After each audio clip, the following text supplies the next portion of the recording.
How I paid off $20,000 in debt in 1 year. Let me be brutally honest with you. Debt feels like a prison. Every time that bill arrives, every time you swipe your card, every time you see that balance, it's like carrying a weight you can't put down. I know, because just a few years ago, I was staring at over $20,000 in debt. Credit cards, personal loans, it felt endless. And yet, in just 1 year, I wiped it all out. Sounds impossible, right? Well, today I'm going to share exactly how I did it step by step. Not theories, not generic advice, but the exact strategies that helped me dig myself out of debt and finally breathe again. If you've ever felt trapped by debt, this video is for you. Hey everyone, welcome back to the channel. If you're new here, please like and subscribe to our channel for more interesting videos.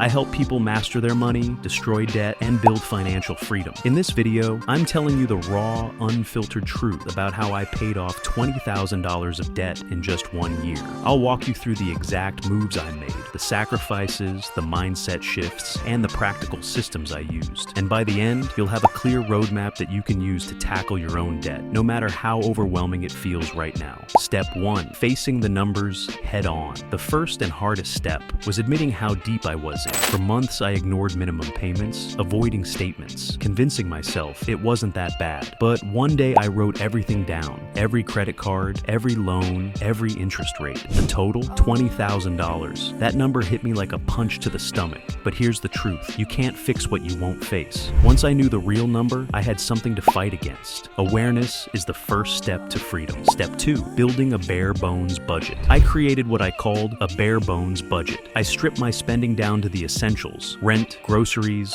utilities, transportation. Everything else, eating out, new clothes, subscriptions was cut. I wasn't trying to live like that forever, just long enough to hit my goal. This budget freed up hundreds of dollars every month, which I threw straight at my debt. It wasn't fun, but every sacrifice felt like progress. Step 3. Choosing a debt payoff strategy. There are two main strategies for paying off debt. The debt snowball method, where you start with the smallest balance for quick wins, and the debt avalanche method, where you target the highest interest first to save money. I chose the avalanche method. Why? Because my highest credit card was charging me over 20% interest. That's financial quicksand. By attacking the highest interest debts first, I minimized the total I paid in the long run. But honestly, whichever method you choose, the key is momentum. Consistency matters more than perfection. Step 4. Increasing my income. Cutting expenses was half the battle. The other half was earning more. I picked up freelance gigs, worked weekends, and even sold stuff I didn't need anymore. I treated every extra dollar as a debt killer. Instead of letting extra income slip through my fingers, I funneled it all into payments. One of the biggest mindset shifts I made was this. My debt wasn't just a bill, it was an emergency, and emergencies require action. Step 5. Automating payments and tracking progress. I automated my minimum payments to avoid late fees, but I also set up extra payments the moment I got paid. That way, I never gave myself the chance to spend the money elsewhere. To stay motivated, I tracked every milestone. I had a chart on my wall, and every time I knocked out another $1,000, I crossed it off. Watching that debt shrink gave me the fire to keep going. Step 6. Saying no and staying disciplined. One of the hardest parts was learning to say no. No to dinners out, no to weekend trips, no to impulse buys. Friends didn't always get it, but I had to remind myself this was temporary. Debt is stealing from your future. Every dollar I spent on wants instead of needs was a dollar keeping me chained. Discipline is painful in the short term,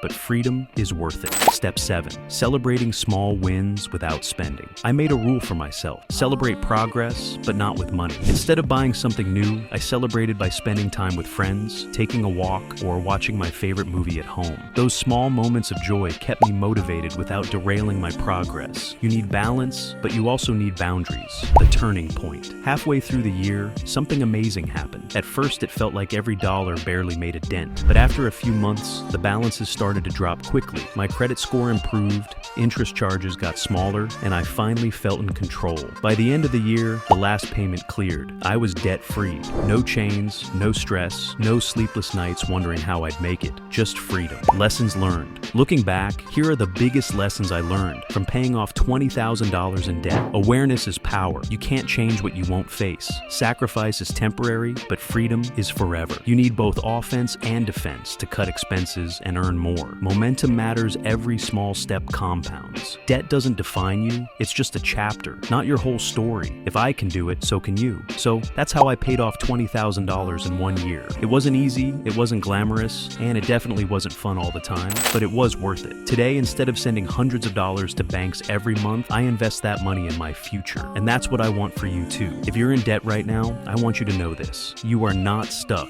With a plan, discipline, and consistency, you can dig your way out faster than you think. If this video inspired you, hit that like button, subscribe for more financial tips, and drop a comment below telling me your biggest financial goal this year. Remember, debt is temporary, but financial freedom lasts a lifetime. Thanks for watching, and I'll see you in the next video.